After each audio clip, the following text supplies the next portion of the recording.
Hello my dear friends, in this video I shall show you the snorkel chop technique in the management of soft cataracts. I'm sure that many of you are doing a similar or the same technique, but probably I have just given it a name. Before we go ahead, let's understand what is called the angle of attack. In grade 1 nuclear sclerotic cataract, the endonucleus size is about 1 to 2 millimeters, and for grade 2 this is about 3 to 4 millimeters from anterior to posterior pole. And for a grade 3 nuclear sclerotic cataract, this size is about 4 to 5 millimeters approximately, and if you're dealing with a grade 4 nuclear sclerotic cataract, the endonucleus is more than 5 millimeters. Therefore, you have to understand, to crack and split the nucleus, the tip should be buried just beyond the horizontal midpoint. And for a grade 1 nuclear sclerotic cataract, this is just about a millimeter into its surface. But this shallow angle of attack will not work in a hard cataract, as the endonucleus core is deep down and the angle of attack has to be made much steeper. So what you're seeing here is the 30-degree bevel phaco needle, and this is what most of us use for phaco emulsification. So when you hold the tip horizontal, then the bevel is easily visible, but when the tip is angulated to about 30 degrees into the eye, then coaxially viewing, we cannot see the bevel as the bevel faces straight. In a similar fashion, when the bevel is held in a bevel down position and horizontally, then also the angle of attack is about 30 degrees. The angle of attack is also governed by the depth of the AC, because in shallow and deep AC, this angle of attack will vary and will throw up a lot of challenges for phaco emulsification. However, this particular video I'm going to show you is only about those eyes with a normal anterior chamber depth.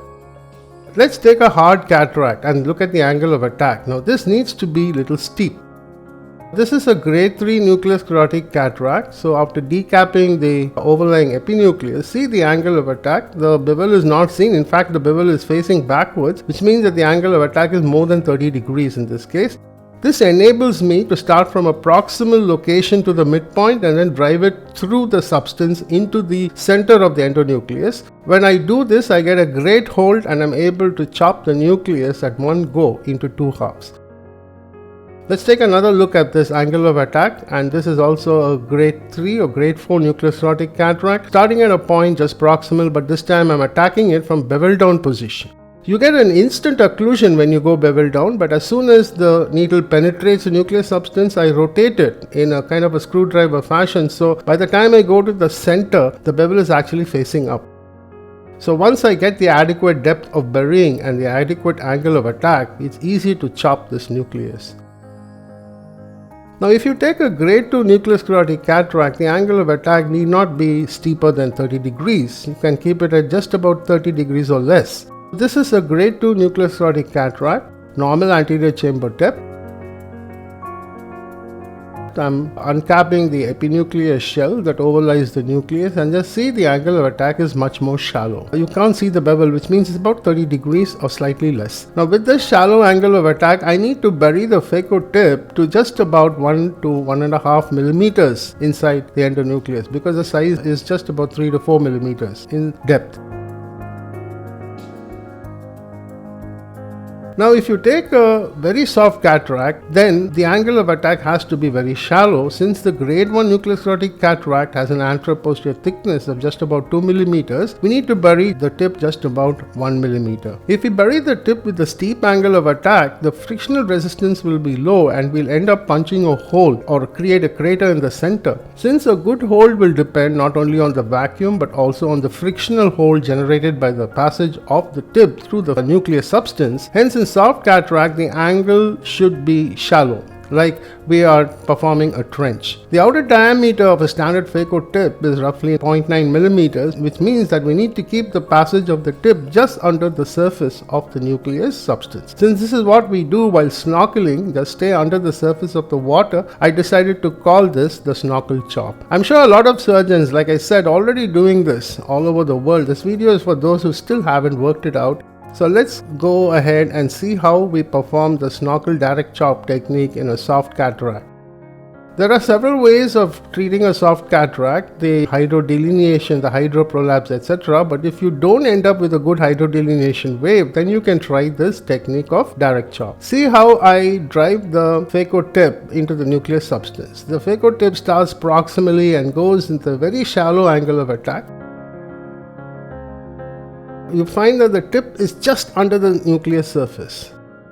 The depth to which you're burying the phaco needle is just about a millimeter or 1.5 millimeters into the nucleus substance. So we know this because the outer diameter of the phaco needle is about 0.9 millimeters.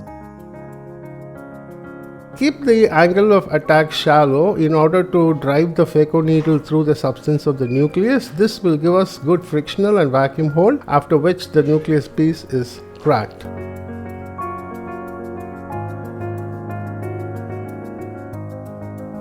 Equally important in these cases are the phaco power settings. You need to have a low phaco power in the pulse mode of 20% only. And you need to have a moderately high vacuum, say 250 to 300 millimeters of mercury. Another look at the snorkel chop. The angle of attack is shallow. The phaco needle is driven into the nucleus substance till it reaches the midpoint. Because you start slightly proximally, you're able to reach the midpoint. And when it reaches the midpoint of the nucleus, the tip is buried just below the surface, which means that we have got to a depth of about just 1 or slightly more than a millimeter.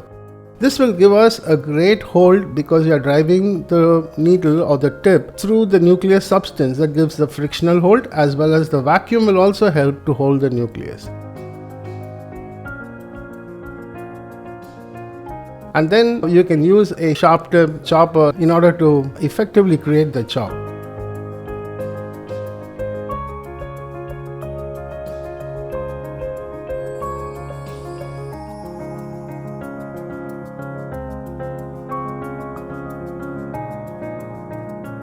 This, friends, therefore is the snorkel chop technique for those of you who haven't got a good hydrodelineation and are too scared to hydroprolapse a soft lens. I hope you try it out, and all the best. Thank you for your attention.